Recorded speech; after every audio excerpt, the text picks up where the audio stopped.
ಓಂ ಶಾಂತಿ ಸಾಕಾರಮರಲಿ. ಇಂದಿನ ತಾರೀಖಾಗಿದೆ 21/2/26. मीठे बच्चे, तुम बाबा के पास आए हो अपनी सोई हुई तकदीर जगाने. ತಂದೆ ತಿಳಿಸ್ತಿದ್ದಾರೆ, ಮದರಾದ ಮಕ್ಕಳೇ, ತಾವು ತಂದೆ ಹತ್ರ ಬಂದಿದ್ದೀರಾ ಮಲಗಿರುವಂತಹ ಅದೃಷ್ಟವನ್ನ ಬೆಳಗಿಸಕ್ಕೋಸ್ಕರ. ತಕದೀರ್ ಜಗಾನ ಮಾನ ವಿಶ್ವಕ ಮಾಲೀಕ್ ಬನ್. ಅದೃಷ್ಟವನ್ನ ಬೆಳಗಿಸೋದು ಅಂದರೆ ವಿಶ್ವದ ಮಾಲೀಕರಾಗುವಂಥದ್ದು. ಇಂದಿನ ಪ್ರಶ್ನೆ, कौन से खुराक तुम बच्चों को बाप समान बुद्धिवान बना देता है?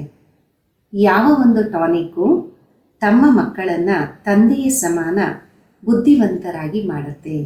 ಉತ್ತರ ಆಗಿದೆ, ये पढ़ाई है तुम बच्चों की बुद्धि की खुराक जो रोज पढ़ाई पढ़ाते हैं, अर्थात इस खुराक को लेते हैं उनकी बुद्धि पारस बन जाती. ಈ ವಿದ್ಯೆ ಆಗಿದೆ ತಮ್ಮ ಮಕ್ಕಳ ಬುದ್ಧಿಗೆ ಟಾನಿಕ್. ಪ್ರತಿದಿನ ಈ ವಿದ್ಯಾಭ್ಯಾಸವನ್ನು ಮಾಡೋದ್ರಿಂದ, ಅಂದರೆ ಈ ಒಂದು ಟಾನಿಕನ್ನು ತಗೊಳೋದ್ರಿಂದ ತಮ್ಮ ಒಂದು ಬುದ್ಧಿ ಪಾರಸ್ ಸಮಾನ ಆಗ್ಬಿಡತ್ತೆ. पारसनाथ बाप जो बुद्धिवानों की बुद्धि है वो तुम्हें आप समान पारस बुद्धि बना. ಪಾರಸನಾಥ ತಂದೆ ಬುದ್ಧಿವಂತರಿಗೂ ಬುದ್ಧಿವಂತಾಗಿದ್ದರೆ ಅವರು ತಮ್ಮನ್ನ ತನ್ನ ಸಮಾನ ಪಾರಸ್ ಬುದ್ಧಿಯಾಗಿ ಮಾಡ್ತಿದ್ದಾರೆ. ಇಂದಿನ ಹಾಡಾಗಿದೆ, ತಕದೀರ್ ಜಗಾಕರ್ ಆಯಿ ಹೂಂ ದುನಿಯಾ ಬಸಾಕರ್ ಆಯಿ ಹೂಂ. ಅದೃಷ್ಟವನ್ನ ಬೆಳಗಿಸ್ಕೊಂಡು ಬಂದಿದ್ದೀನಿ, ಪ್ರಪಂಚವನ್ನ ವಿಸ್ತಾರ ಮಾಡಿಕೊಂಡು ಬಂದಿದ್ದೀನಿ. ಓಂ ಶಾಂತಿ. गीत की लाइन सुन करके भी मीठे मीठे बच्चों के रोमांच खड़े हो जाना चाहिए. ऐ तो कॉमन गीत, परंतु इसका सार और कोई नहीं जानते. ಹಾಡಿನ ಲೈನನ್ನು ಕೇಳಿ ಮಧುರಾತಿ ಮಧುರ ಮಕ್ಕಳಿಗೆ ರೋಮಾಂಚನ ಎದ್ದೇಳಬೇಕಾಗಿದೆ. ಆದರೆ ಇದು ಸಾಧಾರಣವಾದ ಆರು. ಇದರ ಒಂದು ಸಾರ ಯಾರಿಗೂ ಗೊತ್ತಿಲ್ಲ. ಬಾಬಾ ಹಿ ಆಕರ್ ಗೀತ್ ಶಾಸ್ತ್ರ ಆದಿ ಕಾ ಅರ್ಥ ಸಮಜಾತೆ. ತಂದೆನೇ ಬಂದು ಹಾಡು ಶಾಸ್ತ್ರ ಎಲ್ಲದರ ಅರ್ಥವನ್ನ ತಿಳಿಸ್ಕೊಡ್ತಾರೆ. मीठे मीठे बच्चे ये भी जानते हैं कि कलयुग में सबकी तकदीर सोई हुई है, सतयुग में सबकी तकदीर जगी हुई. ಮಧುರಾತಿ ಮಧುರ ಮಕ್ಕಳಿಗೆ ಅರಿವಾಗಿದೆ, ಈ ಕಲಿಯುಗದಲ್ಲಿ ಎಲ್ಲರ ಅದೃಷ್ಟ ನಿದ್ದೆ ಮಾಡ್ತಾ ಇದೆ. ಸತ್ಯುಗದಲ್ಲಿ ಎಲ್ಲರ ಅದೃಷ್ಟ ಬೆಳಗಿರುತ್ತೆ. सोए हुए तकदीर को जगाने वाला और श्रीमत देने वाला अथवा तकदीर बनाने वाला एक ही बाप है. ಮಲಗಿರುವಂತ ಅದೃಷ್ಟವನ್ನ ಬೆಳಗಿಸುವಂತವರು ಅಥವಾ ಶ್ರೀಮತವನ್ನ ನೀಡುವಂತವರು, ಅದೃಷ್ಟವನ್ನ ತಯಾರು ಮಾಡುವಂತವರು ಒಬ್ಬ ತಂದೆನೇ ಆಗಿದ್ದಾರೆ. वही बैठ बच्चों की तकदीर बनाते, जैसे बच्चे पैदा होते और तकदीर जग जाती है. ಅವರೇ ಕುತ್ಕೊಂಡು ಮಕ್ಕಳ ಅದೃಷ್ಟವನ್ನು ಬೆಳಗಿಸ್ತಾರೆ. ಮಕ್ಕಳು ಜನ್ಮವನ್ನ ಪಡೀತಾರೆ, ಅದೃಷ್ಟ ಅನ್ನೋದು ಬೆಳಗತ್ತೆ. बच्चा जन्मा और उसको ये पता पड़ जाता कि हम वारिस है वो बहु ये फिर बेहद की बात. ಮಗು ಜನ್ಮವನ್ನ ಪಡೆಯುತ್ತೆ, ಅದಕ್ಕೆ ಅರಿವಾಗತ್ತೆ ನಾನು ಇಲ್ಲಿ ಸ್ವಂತ ಮಗುವಾಗಿದ್ದೀನಿ ಅಂತ. ಅದೇ ರೀತಿ ಇದು ಅನಂತವಾದ ಮಾತಾಗಿದೆ. बच्चे जानते कलब कलब हमारी तकदीर जगी है, फिर सो जाते पावन बनते फिर तकदीर जगती है. ಮಕ್ಕಳಿಗೆ ಗೊತ್ತಾಗಿದೆ, ಕಲ್ಪ ಕಲ್ಪನು ನಮ್ಮ ಅದೃಷ್ಟ ಬೆಳಗತ್ತೆ ಮತ್ತೆ ಮಲಗತ್ತೆ. ಪಾವನ ಆಗ್ತೀವಿ, ಅದೃಷ್ಟ ಅನ್ನೋದು ಬೆಳಗತ್ತೆ. ಪಾವನ್ ಗೃಹಸ್ಥ ಆಶ್ರಮ ಕಹಾ ಜಾತಾ, ಆಶ್ರಮ ಅಕ್ಷರ ಪವಿತ್ರ ಹೋತ. ಪಾವನ ಗೃಹಸ್ಥ ಆಶ್ರಮ ಅಂತ ಹೇಳಲಾಗುತ್ತೆ. ಆಶ್ರಮ ಅನ್ನುವ ಅಕ್ಷರ ಪವಿತ್ರವಾಗಿದೆ. पवित्र गृहस्थ आश्रम उनके एगेनिस्ट फिर है अपवित्र पतित गृहस्थ धर्म आश्रम नहीं कहेंगे. पवित्र गृहस्थ आश्रम ಅದರ ವಿರುದ್ಧ ಪದ ಅಪವಿತ್ರ ಪತಿತ ಗೃಹಸ್ಥ ಧರ್ಮ. ಆಶ್ರಮ ಅಂತ ಹೇಳುವಂಗಿಂತಿಲ್ಲ. ಗೃಹಸ್ಥ ಧರ್ಮ तो सबका है ही, जानवरों में भी है ना. ಗೃಹಸ್ಥ ಧರ್ಮ ಅಂತೂ ಎಲ್ಲದರಲ್ಲೂ ಇದೆ, ಪಶುಗಳಲ್ಲೂ ಇದೆ ಅಲ್ಲ. बच्चे तो सब पैदा करते ही हैं, जानवरों को भी कहेंगे गृहस्थ धर्म में है. ಸಂತಾನವನ್ನ ಎಲ್ಲರೂ ಉತ್ಪತ್ತಿ ಮಾಡ್ತಾರೆ. ಪಶುಗಳಲ್ಲೂ ಸಹ ಗೃಹಸ್ಥ ಧರ್ಮನೇ ಆಗಿರ್ಬೋದಲ್ಲ. अब बच्चे जानते हम स्वर्ग में पवित्र गृहस्थ आश्रम में थे, देवी देवता थे, उन्हों की महिमा भी गाते हैं, सर्वगुण संपन्न 16 कला संपूर्ण तुम खुद भी गाते. ಈಗ ಮಕ್ಕಳಿಗೆ ಗೊತ್ತಾಗಿದೆ, ನಾವು ಸ್ವರ್ಗದಲ್ಲಿ ಪವಿತ್ರ ಗೃಹಸ್ಥ ಆಶ್ರಮದಲ್ಲಿ ಇದ್ವಿ, ದೇವಿ ದೇವತೆ ಆಗಿದ್ವಿ, ಅವರ ಮಹಿಮೆಯನ್ನು ಗಾಯನ ಮಾಡಲಾಗತ್ತೆ. ಸರ್ವಗುಣ ಸಂಪನ್ನ 16 ಕಲಾ ಸಂಪೂರ್ಣ ಅಂತ ತಾವು ಸಹ ಗಾಯನ ಮಾಡ್ತಿದ್ರಲ್ಲ.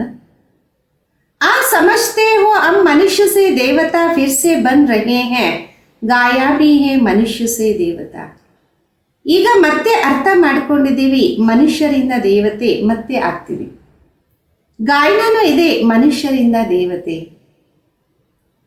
ब्रह्मा विष्णु शंकर को भी देवता कहेंगे, ब्रह्म देवताय नमः, फिर कहते शिव परमात्माय नमः. ಬ್ರಹ್ಮ ವಿಷ್ಣು ಶಂಕರರಿಗೂ ದೇವತೆ ಅಂತೆ, ಬ್ರಹ್ಮ ದೇವತಾಯ ನಮಃ ಮತ್ತೆ ಹೇಳಲಾಗತ್ತೆ ಶಿವ ಪರಮಾತ್ಮಾಯ ನಮಃ. अभी उसका अर्थ भी तुम जानते हो, वह तो अंधश्रद्धा से सिर कहते रहते हैं. ಈಗ ಅದರ ಅರ್ಥವನ್ನು ತಾವು ಅರ್ಥ ಮಾಡ್ಕೊಂಡಿದ್ದೀರಿ. ಅಲ್ಲಂತೂ ಅವರು ಮೂಢನಂಬಿಕೆಯಿಂದ ತಿಳಿಸ್ತಾ ಇರ್ತಾರೆ. आप शंकर देवताय नमः कहेंगे, शिव के लिए कहेंगे शिव परमात्माय नमः, तो फर्क हो गया ना. ಈಗ ಶಂಕರ ದೇವತಾಯ ನಮಃ ಅಂತಾರೆ, ಶಿವನಿಗೋಸ್ಕರ ಅಂತಾರೆ ಶಿವ ಪರಮಾತ್ಮಾಯ ನಮಃ ಅಂದ ಮೇಲೆ ವ್ಯತ್ಯಾಸ ಆಯ್ತಲ್ಲ. वो देवता हो गया, वो परमात्मा हो गया, शिव और शंकर को एक कह नहीं सकते.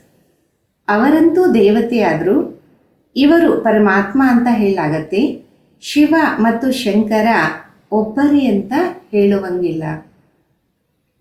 तुम जानते हो हम बरोबर पत्थर बुद्धि थे, आप पारस बुद्धि बन गए, देवताओं को तो पत्थर बुद्धि नहीं कहेंगे. ನಿಮಗೆ ಗೊತ್ತಾಗಿದೆ, ನಾವು ಖಂಡಿತ ಕಲ್ಲು ಬುದ್ಧಿ ಆಗಿದ್ವಿ, ಈಗ ತೀಕ್ಷ್ಣ ಬುದ್ಧಿ ಆಗಿದ್ದೀವಿ. ದೇವತೆಗಳಿಗೆ ಎಂದೂ ಸಹ ಕಲ್ಲು ಬುದ್ಧಿ ಅಂತ ಹೇಳೋದಿಲ್ಲ. फिर ड्रामा अनुसार रावण राज में सीढ़ी उतरनी है, पारस बुद्धि से पत्थर बुद्धि बनना है. ಮತ್ತೆ ಡ್ರಾಮಾ ಅನುಸಾರ ರಾವಣ ರಾಜ್ಯದಲ್ಲಿ ಮೆಟ್ಲು ಇಳಿಲೇಬೇಕು, ತೀಕ್ಷ್ಣ ಬುದ್ಧಿಯಿಂದ ಕಲ್ಲು ಬುದ್ಧಿ ಆಗಲೇಬೇಕಾಗಿದೆ. सबसे बुद्धिमान तो एक ही बाबा है, अभी तुम्हारी बुद्धि में दम नहीं रहा. ಎಲ್ಲರಿಗಿಂತ ಬುದ್ಧಿವಂತ ಒಬ್ಬ ತಂದೆನೇ ಆಗಿದೆ, ಈಗ ನಿಮ್ಮ ಬುದ್ಧಿಯಲ್ಲಿ ಶಕ್ತಿ ಇಲ್ವಲ್ಲ. बाप उनको बैठ पारस बुद्धि बनाते, तुम यहाँ आते हो पारस बुद्धि बन. ತಂದೆ ಕುತ್ಕೊಂಡು ಅವರನ್ನ ಮತ್ತೆ ಪಾರಸ್ ಬುದ್ಧಿಯಾಗಿ ಮಾಡ್ತಾರೆ, ಈಗ ನೀವು ಬಂದಿದ್ದೀರಾ ಪಾರಸ್ ಬುದ್ಧಿ ಆಗಕ್ಕೋಸ್ಕರ. पारसनाथ के भी मंदिर है, वहां मेला लगता है, परंतु ये किसको पता नहीं पारसनाथ कौन है. ಪಾರಸ್ನಾಥ್ ಮಂದಿರನೂ ಇದೆ, ಅಲ್ಲಿ ಜಾತ್ರೆ ನಡೆಯುತ್ತೆ, ಆದರೆ ಯಾರಿಗೂ ಗೊತ್ತಿಲ್ಲ ಪಾರಸ್ನಾಥ ಯಾರಾಗಿದ್ದಾರೆ. वास्तव में पारसनाथ बनाने वाला तो एक ही बाप है, वो है बुद्धिवानों की बुद्धि. ವಾಸ್ತವದಲ್ಲಿ ಪಾರಸ್ನಾಥರಾಗಿ ಮಾಡುವಂಥವರು ತಂದೆನೇ ಆಗಿದ್ದಾರೆ, ಅವರಿಗೆ ತಿಳಿಸಲಾಗತ್ತೆ ಬುದ್ಧಿವಂತರಿಗಿಂತ ಬುದ್ಧಿವಂತ.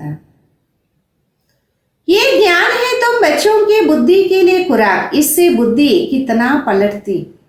ಈ ಜ್ಞಾನ ಆಗಿದೆ ತಮ್ಮ ಮಕ್ಕಳ ಬುದ್ಧಿಗೋಸ್ಕರ ಒಂದು ಟಾನಿಕ್, ಇದರಿಂದ ನಿಮ್ಮ ಬುದ್ಧಿ ಎಷ್ಟು ಪರಿವರ್ತನೆ ಆಗುತ್ತೆ.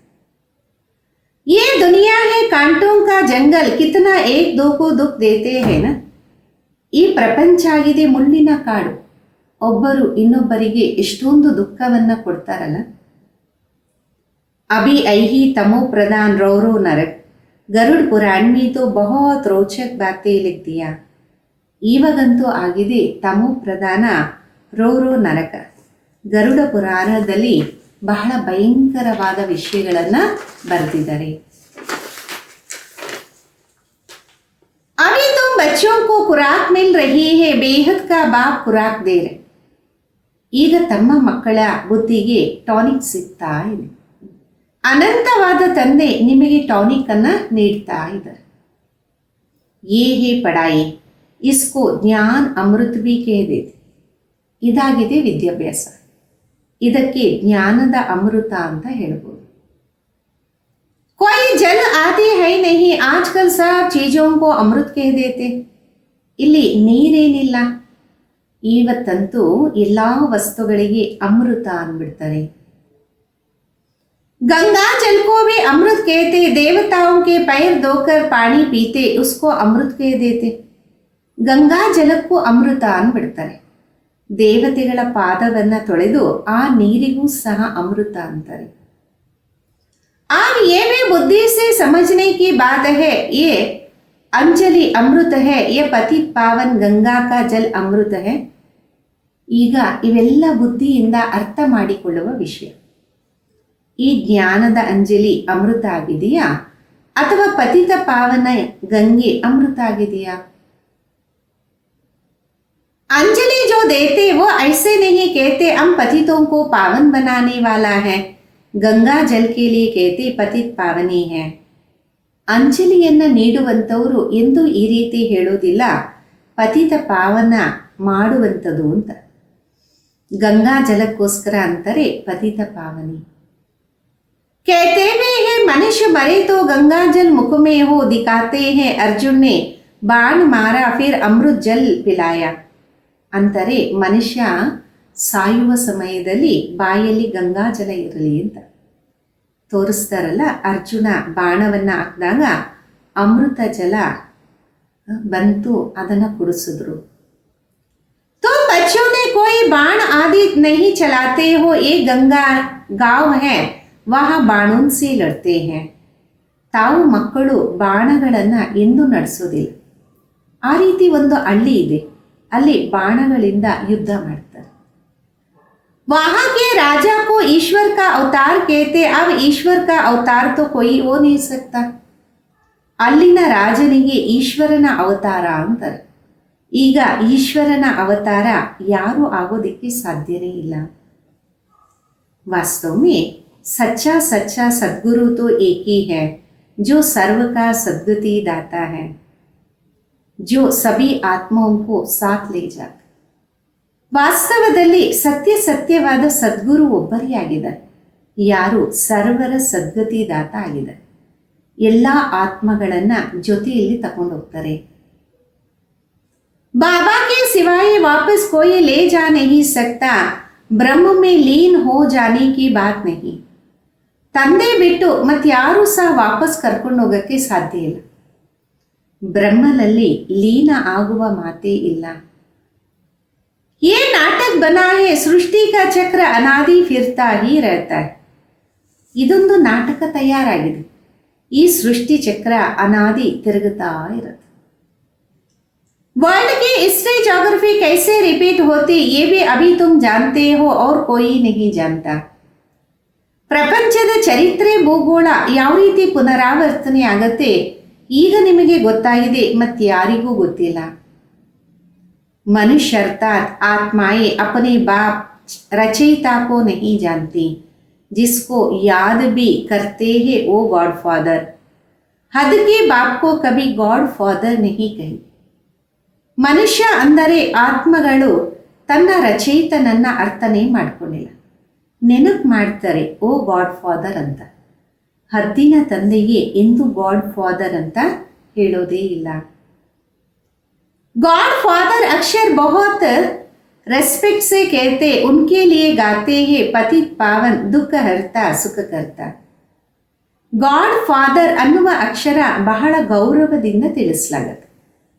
ಅವರಿಗೋಸ್ಕರ ಗಾಯನ ಮಾಡ್ತೀವಿ, ಪತಿತ ಪಾವನ दुख हरता सुख करता.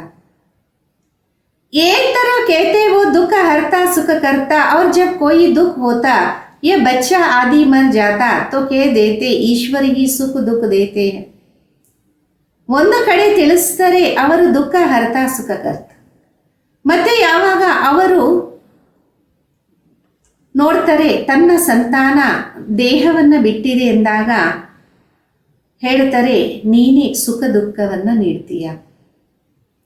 ईश्वर ने हमारा बच्चा ले लिया, ये क्या किया? ಈಶ್ವರ ನಮ್ಮ ಸಂತಾನವನ್ನು ತಗೊಂಡ್ಬಿಟ್ರು, ಇದೇನಾಗೋಯ್ತು? अब महिमा एक गाते और फिर कुछ होता है तो ईश्वर को गाली देते. ಈಗ ಒಂದು ಮಹಿಮೆಯನ್ನು ಮಾಡ್ತಾರೆ, ಮತ್ತೊಂದು ಕಡೆ ಏನಾದರೂ ಆದಾಗ ಈಶ್ವರನನ್ನ ನಿಂದನೆ ಮಾಡ್ತಾರೆ. कहते भी है ईश्वर ने बच्चा दिया, फिर अगर उससे वापस ले लिया तो तुम रोते क्यों हो, ईश्वर के पास गया ना ಅಂತಾರಲ್ಲ. ಈಶ್ವರನೇ ಸಂತಾನವನ್ನ ಕೊಟ್ರು, ಮತ್ತೆ ಅವರು ಈಶ್ವರನ ಹತ್ರ ಹೋದಾಗ ತಾವು ಯಾಕೆ ಅಳ್ತೀರಾ, ಈಶ್ವರ ಹತ್ರನೇ ಹೋದ್ರಲ್ಲ. सतयुग में कभी कोई रोते नहीं, बाबा समझाते रोने की तो कोई दरकार नहीं. ಸತ್ಯುಗದಲ್ಲಿ ಯಾರೂ ಅಳೋದೇ ಇಲ್ಲ. ತಂದೆ ತಿಳಿಸ್ಕೊಡ್ತಾರೆ, ಅಳುವ ಅವಶ್ಯಕತೆನೇ ಇಲ್ಲ. आत्मा को अपने हिसाब किताब अनुसार जाइए, दूसरा पार्ट बजाना है. ज्ञान ना होने कारण मनुष्य फिर कितना रोते जैसे पागल हो जाए. ಆತ್ಮಕ್ಕೆ ತನ್ನ ಲೆಕ್ಕಾಚಾರದ ಅನುಸಾರ ಹೋಗಿ ಮತ್ತೊಂದು ಪಾತ್ರವನ್ನ ಅಭಿನಯ ಮಾಡಲೇಬೇಕು. ಜ್ಞಾನ ಇಲ್ಲದೇ ಕಾರಣ ಮನುಷ್ಯ ಇಷ್ಟೊಂದು ಅಳ್ತಾನೆ, ಹುಚ್ಚನಾಗ್ಬಿಡ್ತಾನೆ. यहाँ तो बाप समझाते अम्मा मरे तो भी अलवा खाना, नष्टो मोहा होना. हमारा तो एक ही बेहद का बाप है, दूसरा ना कोई. ಇಲ್ಲಂತೂ ತಂದೆ ತಿಳಿಸ್ತಾರೆ, ತಾಯಿ ಸತ್ರು ಸಹ ಅಲ್ವಾ ತಿನ್ನಿ ಅಂತ. ಅಂದರೆ ನಷ್ಟೋ ಮೋಹಿಗಳಾಗಿರಿ, ನಮಗೆ ಒಬ್ಬ ತಂದೆ, ಅನಂತವಾದ ತಂದೆ ಬಿಟ್ಟು ಮತ್ತಾರೂ ಇಲ್ಲ. ऐसी अवस्था बच्चों की होनी चाहिए, ಮೋಜಿತ್ ರಾಜಾ ಕಿ ಕಥಾ ಭಿ ಸುನಿ ಹೈ ನಾ. ಇಂತಹ ಸ್ಥಿತಿ ಮಕ್ಕಳದು ತಯಾರಾಗಬೇಕಾಗಿದೆ. ಮೋಹಜೀತ ರಾಜನ ಕಥೆಯನ್ನ ಕೇಳಿದಿರಲ್ಲ. ये है सब दंत कथाएं, सतयुग में कभी दुख की बात होती नहीं, ना कभी अकाली मृत्यु होती. ಇದೆಲ್ಲ ದಂತ ಕಥೆಗಳು. ಸತ್ಯುಗದಲ್ಲಿ ಎಂದು ದುಃಖದ ಮಾತೇ ಆಗೋದಿಲ್ಲ, ಮತ್ತೆ ಅಕಾಲಿ ಮೃತ್ಯುನೂ ಆಗೋದಿಲ್ಲ. तुम बच्चे जानते हो, हम अभी काल पर जीत पाते. बाबा को महाकाल भी कहते हैं. कालों का काल तुमको काल पर जीत पहनाते, अर्थात काल कभी खाता नहीं. ತಮ್ಮ ಮಕ್ಕಳಿಗೆ ಅರಿವಾಗಿದೆ, ಈಗ ನಾವು ಕಾಲದ ಮೇಲೆ ವಿಜಯವನ್ನು ಪಡೆದಿವಿ. ತಂದೆಗೆ ಮಹಾಕಾಲ ಅಂತ್ಯ, ಕಾಲನಿಗೂ ಕಾಲ, ಕಾಲದ ಮೇಲೆ ವಿಜಯವನ್ನು ಕೊಡಿಸ್ತಾರೆ. ಅಂದರೆ ನಮ್ಮನ್ನ ಕಾಲ ಎಂದೂ ಸಹ, ಕಾಲ ಅಂದರೆ ಸಮಯ ಎಂದೂ ಸಹ ತಿನ್ನೋದೇ ಇಲ್ಲ. काल आत्मा को तो नहीं खा सकता, आत्मा एक शरीर छोड़ दूसरा लेती, उसको कहते काल खा गया. ಸಮಯ ಎಂದು ಆತ್ಮವನ್ನ ತಿನ್ನೋದೇ ಇಲ್ಲ. ಆತ್ಮ ಒಂದು ದೇಹವನ್ನ ಬಿಟ್ಟು ಮತ್ತೊಂದು ಪಡೆಯುತ್ತೆ, ಅದಕ್ಕೆ ಹೇಳಲಾಗುತ್ತೆ ಸಮಯ ತಿಂತು. ಬಾಕಿ ಕಾಲ್ ಕೋಯಿ ಚೀಜ್ ನಹಿ, ಮನುಷ್ಯ ಮಹಿಮಾ ಗಾತೆ रहते ಸಮಜ್ತೆ ಕುಚ್ ಭಿ ನಹಿ. ಬಾಕಿ ಸಮಯ ಅನ್ನೋದೇನು ವಸ್ತು ಇಲ್ಲ, ಕಾಲ ಅನ್ನುವ ವಸ್ತು ಏನೂ ಇಲ್ಲ. ಮನುಷ್ಯ ಮಹಿಮೆಯನ್ನ ಮಾಡ್ತಾನೆ, ಆದರೆ ಅದರ ಅರ್ಥ ಅರಿವಿಲ್ಲ. गाते हैं अच्युतम केशवम, अर्थ कुछ भी नहीं जानते, बिल्कुल ही मनुष्य समझ से बाहर हो गए. ಗಾಯನನು ಮಾಡ್ತಾರೆ ಅಚ್ಯುತಂ ಕೇಶವಂ ಅಂತ, ಆದರೆ ಅರ್ಥ ಇಲ್ವಲ್ಲ. ಬಿಲ್ಕುಲ್ ಮನುಷ್ಯನಿಗೆ ಅರಿವು ಅನ್ನೋದು ಇಲ್ಲ, ಹೊರಗಡೆ ಬಂದ್ಬಿಟ್ಟಿದ್ದಾರೆ. बाप समझाते ये 5 विकार तुम्हारे बुद्धि को कितना खराब कर देता, कितने मनुष्य बद्रीनाथ आदि पर जाते.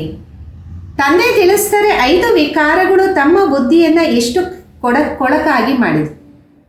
ಎಷ್ಟು ಮನುಷ್ಯರು ಬದ್ರಿನಾಥ್ಗೆಲ್ಲ ಹೋಗ್ತಾರೆ. आज 2 लाख गए, 4 लाख गए, बड़े बड़े ऑफिसर्स भी जाते तीर्थ करने. तुम तो जाते नहीं, तो वो कहेंगे बीके तो नास्तिक है, क्योंकि ಭಕ್ತಿ नहीं करते. ಇವತ್ತು 2 ಲಕ್ಷ ಜನ ಹೋದ್ರು, 4 ಲಕ್ಷ ಹೋದ್ರು, ದೊಡ್ಡ ದೊಡ್ಡ ಆಫೀಸರ್ಸು ಸಹ ತೀರ್ಥಯಾತ್ರೆಯನ್ನ ಮಾಡಕ್ಕೆ ಹೋಗ್ತಾರೆ. ತಾವು ಹೋಗಿಲ್ಲ ಅಂದಾಗ ಅಂತಾರೆ ಬಿ ಕೇಸು ನಾಸ್ತಿಕರಾಗಿದ್ದರೆ ಭಕ್ತಿ ಮಾಡೋದೇ ಇಲ್ಲ. तो फिर कहते हो जो भगवान को नहीं जानते वो नास्तिक है, बाबा को तो कोई नहीं जानते, इसलिए उनको अर्फन की दुनिया कहा जाता.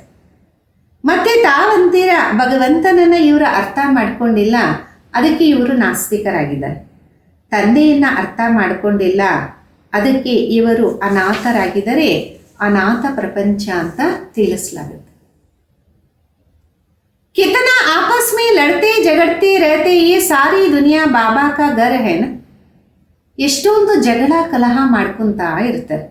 ಇಡೀ ಪ್ರಪಂಚ ತಂದೆಯ ಮನೆಯಾಗಿದೆ ಅಲ್ಲ. बाप सारी दुनिया के बच्चों को पतित से पावन बनाने आते.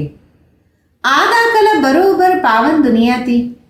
ತಂದೆ ಇಡೀ ಪ್ರಪಂಚವನ್ನು ಅಂದರೆ ಮಕ್ಕಳನ್ನು ಪತಿತರಿಂದ ಪಾವನರಾಗಿ ಮಾಡಕ್ಕೆ ಬಂದಿದ್ದಾರೆ. ಅರ್ಧಕಲ್ಪ ಖಂಡಿತ ಪಾವನವಾದ ಪ್ರಪಂಚನೇ ಇತ್ತು. गाते भी है राम राजा राम प्रजा राम साहूकार है, वह फिर अधर्म की बात कैसे हो सकता. ಗಾಯನನು ಮಾಡಲಾಗುತ್ತೆ ರಾಮ ರಾಜ ರಾಮ ಪ್ರಜೆ ಅಂತ, ರಾಮ ಸಾವುಕಾರ. ಅಲ್ಲಿ ಅಧರ್ಮದ ಮಾತು ಆಗೋದಿಕ್ಕೆ ಯಾವ ರೀತಿ ಸಾಧ್ಯ. कहते भी है वह शेर बकरी इकट्ठे जल पीते, फिर वह रावण आदि कहाँ से आए समझते नहीं. ಅಂದರೆ ಅಲ್ಲಿ ಹುಲಿ ಹಸು ಒಂದೇ ಕಡೆ ಜಲವನ್ನು ಪಾನ ಮಾಡುತ್ತೆ ಅಂದಮೇಲೆ ರಾವಣ ಎಲ್ಲಿಂದ ಬರಕ್ಕೆ ಸಾಧ್ಯ, ಅರ್ಥನೇ ಮಾಡ್ಕೊಳಲ್ಲ. ಬಾಹರ್ ವಾಲೆ ತೋ ಐಸೆ ಬಾತೆ ಸುನ್ಕರ್ ಹಸ್ತೆ ಹೈ, ಹೊರಗಡೆಯವರು ಇಂತಹ ವಿಷಯಗಳನ್ನು ಕೇಳಿ ನಗ್ತಾರೆ. तुम अच्छे जानते हो अभी ज्ञान का सागर बाप आकर हमें ज्ञान देते, ये पति दुनिया है ना. ಈಗ ಮಕ್ಕಳಿಗೆ ಅರಿವಾಗಿದೆ, ತಂದೆ ಬಂದು ಜ್ಞಾನ ಸಾಗರ ನಮಗೆ ಜ್ಞಾನವನ್ನು ನೀಡ್ತಾರೆ, ಇದು ಪತಿತ ಪ್ರಪಂಚ ಆಗಿದೆ. ಆ ಪ್ರೇರಣಾ से पतितों को पावन बनाए क्या, बुलाते हैं ए पतित पावन आओ, आकर हमको पावन बनावो, तो जरूर भारत में ही आया था ना. ಈಗ ಪ್ರೇರಣೆಯಿಂದ ಪತಿತರನ್ನ ಪಾವನ ಮಾಡೋದೇನು, ಕರೀತಾರಲ್ಲ ಏ ಪತಿತ ಪಾವನ ಬನ್ನಿ, ಬಂದು ನಮ್ಮನ್ನ ಪಾವನರಾಗಿ ಮಾಡಿ ಅಂದಮೇಲೆ ಭಾರತದಲ್ಲೇ ಬಂದಿದ್ರು. आप भी कहते मैं ज्ञान का सागर आया हूँ, तुम बच्चे जानते हो शिव बाबा में ही सारा ज्ञान है, वही बाबा बैठ बच्चों को ये सब बातें समझते. ಇವಾಗೂ ತಿಳಿಸ್ತಾರೆ ನಾನು ಜ್ಞಾನ ಸಾಗರ ಬಂದಿದ್ದೀನಿ, ತಮ್ಮ ಮಕ್ಕಳಿಗೆ ಅರಿವಾಗಿದೆ ಶಿವಬಾಬಾ ಅವರಲ್ಲಿ ಇಡೀ ಜ್ಞಾನ ಇದೆ. ತಂದೆ ಕುತ್ಕೊಂಡು ಎಲ್ಲ ವಿಷಯಗಳನ್ನು ಅರಿವು ಮಾಡಿಸ್ತಾರೆ. शास्त्रों में सब है दंत कथाई, नाम रख दिया व्यास भगवान ने शास्त्र बनाए. ಶಾಸ್ತ್ರಗಳಲ್ಲಿ ಎಲ್ಲ ದಂತಕಥೆಗಳಿದೆ, ಹೆಸರನ್ನು ಇಟ್ಬಿಟ್ಟಿದ್ದಾರೆ. ವ್ಯಾಸ ಭಗವಂತ ಶಾಸ್ತ್ರವನ್ನು ತಯಾರು ಮಾಡಿದ್ರು. आ वो व्यास था भक्ति मार्ग का, और ये व्यास देव उनके बच्चे तुम सुखदेव हो. ಅಲ್ಲಿ ವ್ಯಾಸರಾಗಿದ್ರು ಭಕ್ತಿ ಮಾರ್ಗದವರು, ಇಲ್ಲಿ ವ್ಯಾಸದೇವನ ಸಂತಾನ ತಾವು ಸುಖದೇವರಾಗಿದ್ದೀರಾ. ಆ तुम सुख के देवता बनते हो, सुख का वर्षा ले रहे हो व्यास से ಶಿವಾಚಾರ್ಯ से. ಈಗ ತಾವು ಸುಖದ ದೇವತೆ ಆಗ್ತಾ ಇದ್ದೀರ, ಸುಖದ ಆಸ್ತಿಯನ್ನು ಪಡೀತಾ ಇದ್ದೀರಾ ವ್ಯಾಸನಿಂದ, ಶಿವಾಚಾರ್ಯರಿಂದ. व्यास के बच्चे तुम हो, परंतु मनुष्य मूंझ गए हैं, इसलिए कहा जाता शिव के बच्चे. ವ್ಯಾಸನ ಸಂತಾನ ತಾವಾಗಿದ್ದೀರ, ಆದರೆ ಮನುಷ್ಯ ಬಹಳ ತಬ್ಬಿಬ್ಬಲಾಗಿದೆ, ಅದಕ್ಕೆ ಅಂತಿರ್ತಾರೆ ಶಿವನ ಸಂತಾನ. उसका असल नाम है शिव, तो अब बाबा कहते किसकी ದೇಹದಾರಿ ಕಿ ಮತ್ ದೇಕೋ. ಅವರ ವಾಸ್ತವಿಕ ಹೆಸರಾಗಿದೆ ಶಿವ. ತಂದೆ ತಿಳಿಸ್ತಾರೆ ಯಾರೇ ದೇಹದಾರಿಯ ಮತವನ್ನು ನೋಡಕ್ಕೆ ಹೋಗಬೇಡಿ. जबकि शिव बाबा सम्मुख बैठे हैं, आत्मा को जाना जाता परमात्मा को भी जाना जाता. ಯಾಕೆಂದರೆ ಈಗ ನಾವು ಶಿವಬಾಬಾವರ ಸಮ್ಮುಖದಲ್ಲಿ ಇದ್ದೀವಿ, ಆತ್ಮವನ್ನು ಅರ್ಥ ಮಾಡ್ಕೊಳ್ಳಾಗತ್ತೆ, ಅದೇ ರೀತಿ ಪರಮಾತ್ಮನನ್ನು ಅರ್ಥ ಮಾಡ್ಕೊಳ್ಳಾಗತ್ತೆ. वो परमपिता परमात्मा शिव है, वही आकर पतित से पावन बनाने का रास्ता बताते. ಅವರೇ ಪರಮಪಿತ ಪರಮಾತ್ಮ ಶಿವ ಆಗಿದ್ದಾರೆ, ಅವರೇ ಬಂದು ಪತಿತರಿಂದ ಪಾವನರಾಗುವ ದಾರಿಯನ್ನು ತೋರಿಸ್ತಾರೆ. कहते हैं मैं तुम आत्माओं का बाप हूँ, आत्मा को रियलाइज किया जाता देखा नहीं जा सकता. ಅಂದರೆ ನಿಮ್ಮ ಆತ್ಮಗಳಿಗೆ ನಾನು ತಂದೆಯಾಗಿದೆ, ಆತ್ಮವನ್ನು ಅನುಭವ ಮಾಡ್ಬೋದು, ನೋಡಕ್ಕಾಗಲ್ಲ. बा पूछते अब तुमने अपनी आत्मा को रिलीज किया, इतनी छोटी सी आत्मा में अविनाशी पाठ नोंदा है जैसे एक ರೆಕಾರ್ಡ್ है.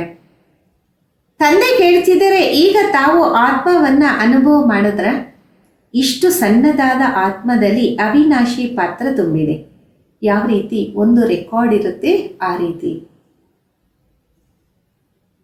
तुम जानते हो हम आत्मा ही शरीर धारण करते. पहले तुम देह अभिमानी थे, अब देही अभिमानी हो. ಈಗ ನಿಮಗೆ ಅರಿವಾಗಿದೆ, ನಾನು ಆತ್ಮನಾಗಿದ್ದೀನಿ, ಒಂದು ದೇಹವನ್ನು ಬಿಟ್ಟು ಮತ್ತೊಂದು ದೇಹವನ್ನು ಧಾರಣೆ ಮಾಡ್ತೀನಿ. ಮೊದಲು ದೇಹದ ಅಭಿಮಾನದಲ್ಲಿದ್ವಿ, ಈಗ ದೇಹಿ ಅಭಿಮಾನಿ ಆಗಿದ್ದೀವಿ.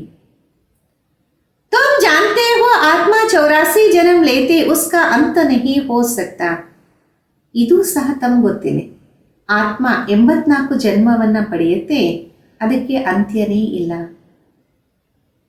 कोई पूछते ये ड्रामा कब से शुरू हुआ, परंतु ये तो अनादि है, कभी विनाश नहीं हो सकता. ಕೆಲವರು ಕೇಳ್ತಾರೆ, ಈ ಡ್ರಾಮಾ ಯಾವಾಗ ಆರಂಭ ಆಯಿತು? ಇದಂತೂ ಅನಾದಿ, ಎಂದು ವಿನಾಶವನ್ನ ಪಡೆಯೋದೇ ಇಲ್ಲ. इसको कहा जाता बना बनाया अविनाशी वर्ल्ड ड्रामा. तो बाबा बैठ बच्चों को समझाते. ಇದಕ್ಕೆ ತಿಳಿಸಲಾಗತ್ತೆ, ಮಾಡಿರುವಂತಹ ಅವಿನಾಶಿ ವಿಶ್ವದ ನಾಟಕ. ತಂದೆ ಕೂತ್ಕೊಂಡು ಎಲ್ಲವನ್ನ ತಿಳಿಸ್ತಾರೆ. जैसे अनपढ़ बच्चों को पढ़ाई किया जाता, आत्मा ही शरीर में रहती. ವಿದ್ಯೆ ಇಲ್ಲದವರಿಗೆ ಯಾವ ರೀತಿ ತಿಳಿಸ್ಕೊಡ್ಲಾಗತ್ತೆ ಆ ರೀತಿ ತಂದೆ ತಿಳಿಸ್ಕೊಡ್ತಾರೆ. ಆತ್ಮನೇ ದೇಹದಲ್ಲಿ ಇರುತ್ತಲ್ಲ. ये है पत्थर बुद्धि के लिए भोजन, बुद्धि को समझ मिलती. तुम बच्चों के लिए बाबा ने चित्र बनाया, बहुत सहज है. ಇದಾಗಿದೆ ಕಲ್ಲು ಬುದ್ಧಿಯವರಿಗೆ ಆಹಾರ. ಬುದ್ಧಿಗೆ ತಿಳುವಳಿಕೆ ಸಿಗುತ್ತಲ್ಲ, ಮಕ್ಕಳಿಗೋಸ್ಕರ ಬಾಬಾ ಚಿತ್ರಗಳನ್ನು ತಯಾರು ಮಾಡಿದ್ದಾರೆ.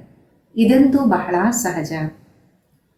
ये है त्रिमूर्ति ब्रह्मा विष्णु शंकर. अब ब्रह्मा को भी त्रिमूर्ति क्यों कहते? देव देव महादेव. ಇದಾಗಿದೆ ತ್ರಿಮೂರ್ತಿ ಬ್ರಹ್ಮ ವಿಷ್ಣು ಶಂಕರ. ಈಗ ಬ್ರಹ್ಮನಿಗೆ ತ್ರಿಮೂರ್ತಿ ಅಂತ ಯಾಕೆ ಹೇಳಲಾಗತ್ತೆ? ದೇವದೇವ ಮಹಾದೇವ. एक दो के ऊपर रखते हैं, अर्थ कुछ भी नहीं जानते. अब ब्रह्म देवता कैसे हो सकता? ಒಬ್ಬರಿಗಿಂತ ಇನ್ನೊಬ್ಬರನ್ನ ಉನ್ನತವಾಗಿ ತೋರಿಸಲಾಗತ್ತೆ, ಅರ್ಥ ಅಂತೂ ಆಗದೇ ಇಲ್ಲ. ಈಗ ಬ್ರಹ್ಮ ದೇವತೆ ಹೆಂಗಾಗಕ್ಕೆ ಸಾಧ್ಯ? प्रजापिता ब्रह्मा तो यहाँ होना चाहिए, ये बातें कोई शास्त्रों में है नहीं. ಪ್ರಜಾಪಿತ ಬ್ರಹ್ಮ ಇಲ್ಲೇ ಇರಬೇಕಾಗಿದೆ, ಈ ವಿಷಯಗಳು ಶಾಸ್ತ್ರಗಳಲ್ಲಿಲ್ಲ. बाबा कहते मैं इस शरीर में प्रवेश कर इन द्वारा तुमको समझाता हूँ, इनको अपना बनाता. ತಂದೆ ತಿಳಿಸ್ತಾರೆ, ನಾನು ಈ ದೇಹದಲ್ಲಿ ಪ್ರವೇಶ ಮಾಡಿ ಇವರ ಮುಖಾಂತರ ತಮಗೆ ತಿಳಿಸ್ಕೊಡ್ತೀನಿ, ಇವರನ್ನ ನನ್ನವರಾಗಿ ಮಾಡ್ಕೊತೀನಿ. इनके बहुत जन्मों के अंत में मैं आता हूँ, ये भी 5 विकारों का संन्यास करते. ಇವರ ಅನೇಕ ಜನ್ಮಗಳ ಅಂತ್ಯದಲ್ಲಿ ನಾನು ಬರ್ತೀನಿ, ಇವರು ಸಹ 5 ವಿಕಾರದ ಸನ್ಯಾಸತ್ವವನ್ನು ಮಾಡ್ತಾರೆ. संन्यास करने वालों को योगी ऋषि कहा जाता. अभी तुम राज ಋಷಿ बनते. ಸನ್ಯಾಸತ್ವವನ್ನು ಮಾಡುವಂಥವರಿಗೆ ಯೋಗಿ ಋಷಿ ಅಂತ ಹೇಳಲಾಗುತ್ತೆ. ಈಗ ತಾವು ರಾಜ ಋಷಿ ಆಗಿದೆ. 5 विकारों का संन्यास तुमने किया तो नाम बदलता है, तुम तो राजयोगी बनते हो, तुम प्रतिज्ञा करते. 5 ವಿಕಾರಗಳ ಸನ್ಯಾಸತ್ವ ತಾವು ಮಾಡಿದಿರ, ಅದಕ್ಕೆ ಹೆಸರು ಪರಿವರ್ತನೆ ಆಗತ್ತೆ. ತಾವೇ ರಾಜಯೋಗಿ ಆಗ್ತೀರಾ, ಪ್ರತಿಜ್ಞೆಯನ್ನ ಮಾಡ್ತೀರಾ. वह सन्यासी लोग तो घर बार छोड़ चले जाते, या तो स्त्री पुरुष इकट्ठा रहते, प्रतिज्ञा करते हम विकार में कभी नहीं जाएंगे. मूल बात है ही विकार की. ಅಲ್ಲಿ ಸನ್ಯಾಸಿಗಳು ಮನೆ ಮಠ ಬಿಟ್ಟು ಹೋಗ್ತಾರೆ, ಇಲ್ಲಿ ಸ್ತ್ರೀ ಪುರುಷರು ಜೊತೆಯಲ್ಲಿ ಇದ್ದು ಪ್ರತಿಜ್ಞೆಯನ್ನ ಮಾಡ್ತಾರೆ, ನಾವೆಂದೂ ವಿಕಾರದಲ್ಲಿ ಹೋಗೋದಿಲ್ಲ. ಮುಖ್ಯವಾದ ಮಾತು, ಮೂಲ ವಿಷಯ ವಿಕಾರನೇ ಆಗಿದೆ. तुम बच्चे जानते हो शिव बाबा रचयिता, वो नई रचना रचते हैं. ತಮ್ಮ ಮಕ್ಕಳಿಗೆ ಅರಿವಾಗಿದೆ, ಶಿವ ಬಾಬಾ ರಚಯಿತ ಆಗಿದ್ದಾರೆ, ಅವರು ಹೊಸ ರಚನೆಯನ್ನ ರಚಿಸ್ತಾರೆ. वह बीज रूप सत्यचित आनंद का सागर ज्ञान का सागर है. ಸ್ಥಾಪನಾ ವಿನಾಶ ಪಾಲನಾ ಕೈಸೆ ಕರ್ತೆ ಈ ಬಾಬಾ ಜಾನ್. ಅವರು ಬೀಜ ರೂಪ ಸತ್ಯಚಿತ್ತ ಆನಂದ ಸಾಗರ ಆಗಿದ್ದಾರೆ, ಜ್ಞಾನ ಸಾಗರ ಆಗಿದ್ದಾರೆ. ಸ್ಥಾಪನೆ ವಿನಾಶ ಪಾಲನೆ ಹೆಂಗ್ ಮಾಡ್ತಾರೆ ತಂದೆಗೆ ಗೊತ್ತಿದೆ ಅಲ್ವಾ. ಮನುಷ್ಯ ನಹಿ ಜಾನ್ತೆ ಫಟ್ ಸೆ ಕೇ ದೇತೆ ತುಮಿ ಬೀಕೆ ಕಿ ದುನಿಯಾ ಕಾ ವಿನಾಶ ಕರೆಂಗೆ. ಮನುಷ್ಯನಿಗೆ ಅರಿವಿಲ್ಲ, ತಕ್ಷಣ ಅಂದ್ಬಿಡ್ತಾರೆ ತಾವು ಬೀಕೇಸು ಪ್ರಪಂಚದ ವಿನಾಶವನ್ನು ಮಾಡ್ತೀರಾ. ಅಚ್ಚ ತುಮಾರಿ ಮುಖಮಿ ಗುಲಾಬ್ ಕೇತೆ ಯೇ ತೋ ವಿನಾಶ ಕೆ ಲಿಯೆ ನಿಮಿತ್ ಬನಿ ಹೇ. ಒಳ್ಳೆಯದು, ತಮ್ಮ ಬಾಯಲ್ಲಿ ಗುಲಾಬ್ ಜಾಮೂನ್ ಅಂತಾರಲ್ಲ, ವಿನಾಶಕ್ಕೋಸ್ಕರ ಇವರು ನಿಮಿತ್ತ ಆಗಿದ್ದಾರೆ. ನಾ ಶಾಸ್ತ್ರೋं को ना भक्तों को ना गुरुओं को मानती सिर्फ अपने दादा को मानती है. ಇವರು ಶಾಸ್ತ್ರಗಳನ್ನಾಗಲಿ ಭಕ್ತಿಯನ್ನಾಗಲಿ ಗುರುವನ್ನಾಗಲಿ ಒಪ್ಕೊಳ್ಳೋದೇ ಇಲ್ಲ. ಇವರು ತಮ್ಮ ದಾದಾನನ್ನ ಮಾತ್ರ ಒಪ್ಕೊಂತಾರೆ. ಲೇಕಿನ್ बात तो खुद कहते ये पति शरीर है, मैं इनमें प्रवेश किया. पति दुनिया में कोई पावन होता ही नहीं. ಆದರೆ ತಂದೆ ಸ್ವಯಂ ಅಂತಿದ್ದಾರೆ, ನಾನು ಪತಿತ ಶರೀರದಲ್ಲಿ ಸ್ವಯಂ ಪ್ರವೇಶ ಮಾಡ್ತೀನಿ. ಪತಿತ ಪ್ರಪಂಚದಲ್ಲಿ ಯಾರು ಪಾವನ ಆಗೋದಕ್ಕೆ ಸಾಧ್ಯನೇ ಇಲ್ಲ. मनुष्य तो जो सुनी सुनाई बातें सुनते वो बोल देते. ऐसी सुनी सुनाई बातों से तो भारत दुर्गति को पाया. तब बाबा आकर सच सुनाई सबकी सद्गति करते. ಮನುಷ್ಯ ಕೇಳಿರುವಂತಹ ಮಾತುಗಳನ್ನು ಕೇಳಿ ತಿಳಿಸ್ತಾ ಇರ್ತಾನೆ. ಈ ರೀತಿ ಕೇಳಿರುವಂತಹ ಮಾತುಗಳಿಂದ ಭಾರತ ದುರ್ಗತಿಯನ್ನ ಪಡೆದಿದೆ. ಈಗ ತಂದೆ ಬಂದು ಸತ್ಯವನ್ನ ತಿಳಿಸ್ತಾರೆ, ಎಲ್ಲರ ಸದ್ಗತಿಯನ್ನ ಮಾಡ್ತಾರೆ. ಅಚ್ಚ मीठे मीठे सिक्किलदे बच्चों प्रति माता पिता बाप दादा का याद प्यार और गुड मॉर्निंग. रूहानी बाप की रूहानी बच्चों को नमस्ते. हम रूहानी बच्चों की रूहानी माता पिता बाप दादा को याद प्यार गुड मॉर्निंग और नमस्ते. धारणೆಗೋಸ್ಕರ ಮುಖ್ಯ ಸಾರ. ಮೊದಲನೇದು, बाप से सुख का वर्षा लेकर सुख का देवता बनना, सबको सुख देना है. ತಂದೆಯಿಂದ ಸುಖದ ಆಸ್ತಿಯನ್ನ ಪಡೆದು ಸುಖದ ದೇವತೆ ಆಗಬೇಕು, ಎಲ್ಲರಿಗೂ ಸುಖವನ್ನೇ ನೀಡಬೇಕಾಗಿದೆ. ರಾಜ ಋಷಿ बनने के लिए सर्व विकारों का संन्यास करना. ರಾಜ ಋಷಿ ಆಗಕ್ಕೋಸ್ಕರ ಸರ್ವ ವಿಕಾರಗಳ ಸನ್ಯಾಸತ್ವವನ್ನ ಮಾಡಬೇಕಾಗಿದೆ. ಎರಡನೇದು, पढ़ाई की सच्ची खुराक है, सदगति के लिए सुनी सुनाई बातों को छोड़ श्रीमत पर चलना है. ವಿದ್ಯೆನೇ ಸತ್ಯವಾದಂತಹ ಟಾನಿಕ್ ಆಗಿದೆ. ಸದ್ಗತಿಗೋಸ್ಕರ ಕೇಳಿರುವ ಮಾತುಗಳನ್ನು ಬಿಟ್ಟು ಶ್ರೀಮತದಂತೆ ನಡಿಬೇಕು. ಏಕ್ ಬಾಬಾ ಸೇ ಸುನನಾ ಮೋಹಜೀತ್ ಬನ್ನ ಹೇ. ಒಬ್ಬ ತಂದೆಯಿಂದನೇ ಕೇಳಬೇಕು, ಮೋಹಜೀತರಾಗಬೇಕಾಗಿದೆ. ಇಂದಿನ ವರದಾನ, अपने असली संस्कारों को इमर्ज कर सदा हर्षित रहने वाले ज्ञान स्वरूप भव. ತಮ್ಮ ವಾಸ್ತವಿಕ ಸಂಸ್ಕಾರಗಳನ್ನು ಸ್ಮೃತಿಯಲ್ಲಿ ತಂದು ಸದಾ ಹರ್ಷಿತವಾಗಿರುವಂಥವರು ಜ್ಞಾನ ಸ್ವರೂಪ ಭವ. ವಿಸ್ತಾರ, जो बच्चे ज्ञान का सिमरन कर उसका स्वरूप बनते हैं वो सदा हर्षित रहते हैं. ಯಾವ ಮಕ್ಕಳು ಜ್ಞಾನದ ಚಿಂತನೆಯನ್ನ ಮಾಡ್ತಾ ಅದರ ಸ್ವರೂಪದಲ್ಲಿ ಇರ್ತಾರೆ ಅವರು ಸದಾ ಹರ್ಷಿತರಾಗಿರ್ತಾರೆ. सदा हर्षित रहना ये ब्राह्मण जीवन का असली संस्कार. ಸದಾ ಹರ್ಷಿತವಾಗಿರೋದು ಇದು ಬ್ರಾಹ್ಮಣ ಜೀವನದ ವಾಸ್ತವಿಕ ಸಂಸ್ಕಾರ ಆಗಿದೆ. दिव्य गुण अपनी चीज है, अवगुण माया की चीज है जो संग दोष से आ गए हैं. ದಿವ್ಯ ಗುಣ ತಮ್ಮ ವಾಸ್ತವಿಕ ವಸ್ತು ಆಗಿದೆ, ಅವಗುಣ ಮಾಯೆಯ ವಸ್ತು ಆಗಿದೆ. ಸಂಗ ದೋಷದಲ್ಲಿ ಬಂದ್ಬಿಡ್ತಾರೆ. आप उसे पीठ दे दो और अपने ऑलमाइटी अथॉरिटी की पोजीशन पर रहो तो सदा हर्षित. ಈಗ ಅದಕ್ಕೆ ಬೆನ್ನನ್ನು ತೋರಿಸಿ ತಮ್ಮ ಸರ್ವಶಕ್ತಿವಂತನ ಪೊಸಿಷನ್ನಲ್ಲಿ ಇದ್ದು ಸದಾ ಹರ್ಷಿತವಾಗಿರಿ. कोई भी असुरी व व्यर्थ संस्कार अपने सामने आने की हिम्मत भी नहीं रख सकेगा. ಆಗ ಯಾವುದೇ ಅಸುರಿ ವ್ಯರ್ಥ ಸಂಸ್ಕಾರ ಮುಂದೆ ಬರುವಂತಹ ಧೈರ್ಯವನ್ನು ಸಹ ಧಾರಣೆ ಮಾಡುವುದಿಲ್ಲ. ಸ್ಲೋಗನ್ ಆಗಿದೆ, संपूर्णता का लक्ष्य सामने रखो तो संकल्प में भी कोई आकर्षित नहीं कर सकता. ಸಂಪೂರ್ಣತೆಯ ಲಕ್ಷ್ಯವನ್ನು ಮುಂದೆ ಇಟ್ಕೊಳ್ಳಿ, ಆಗ ಸಂಕಲ್ಪದಲ್ಲೂ ಯಾವುದೇ ಆಕರ್ಷಣೆ ಮಾಡೋದಕ್ಕೆ ಸಾಧ್ಯ ಇಲ್ಲ. ಅವ್ಯಕ್ತ ಇಶಾರೆ, ಏಕತಾ और विश्वास की विशेषता द्वारा सफलता संपन्न बनो. ಏಕತೆ ಮತ್ತು ವಿಶ್ವಾಸದ ವಿಶೇಷತೆಯಿಂದ ಸಫಲತಾ ಸಂಪನ್ನರಾಗಿ. ಏಕತಾ के लिए एक रूहानी तावीज सदा अपने पास रखना, रिकॉर्ड देना ही रिकॉर्ड लेना है. ಏಕತೆಗೋಸ್ಕರ ಆತ್ಮಿಕ ವಸ್ತುವನ್ನು ಸದಾ ನಿಮ್ಮ ಹತ್ರ ಇಟ್ಕೊಳ್ಳಿ. ಅದೇನೆಂದರೆ ಗೌರವ ಕೊಡೋದೇ ಗೌರವವನ್ನು ಪಡೆಯುವಂಥದ್ದಾಗಿದೆ. ये रिकॉर्ड का रिकॉर्ड सफलता का अविनाशी रिकॉर्ड हो जाएगा. ಗೌರವ ನೀಡುವಂಥದ್ದೇ ಸಫಲತೆಯ ಅವಿನಾಶಿ ರೆಕಾರ್ಡ್ ಆಗತ್ತೆ. मुख पर एक ही सफलता का मंत्र हो, पहले आप ये महामंत्र मन से पक्का रहे. ಬಾಯಿಂದ ಒಂದೇ ಸಫಲತೆಯ ಮಂತ್ರ ಇರಲಿ, ಮೊದಲು ತಾವು ಈ ಮಹಾಮಂತ್ರ ಮನಸ್ಸಿನಲ್ಲಿ ಪಕ್ಕಾ ಇರಲಿ. यथार्थ रूप से पहले मैं को मिटाकर दूसरे को आगे बढ़ाना, सो अपना बढ़ना समझते हुए इस महामंत्र को आगे बढ़ाते सफलता को प्राप्त करते रहो.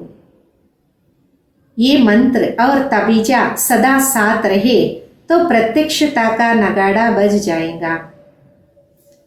ಯಥಾರ್ಥ ರೂಪದಲ್ಲಿ ಮೊದಲು ತಾವು ನಾನು ಅನ್ನೋದನ್ನು ತೊಲಗಿಸಿ ಇತರರನ್ನ ತಾವು ಮುಂದೆ ಅಂತ ಹೇಳೋದೇ ತಾನು ಮುಂದೆ ಹೋಗುವಂಥದ್ದು.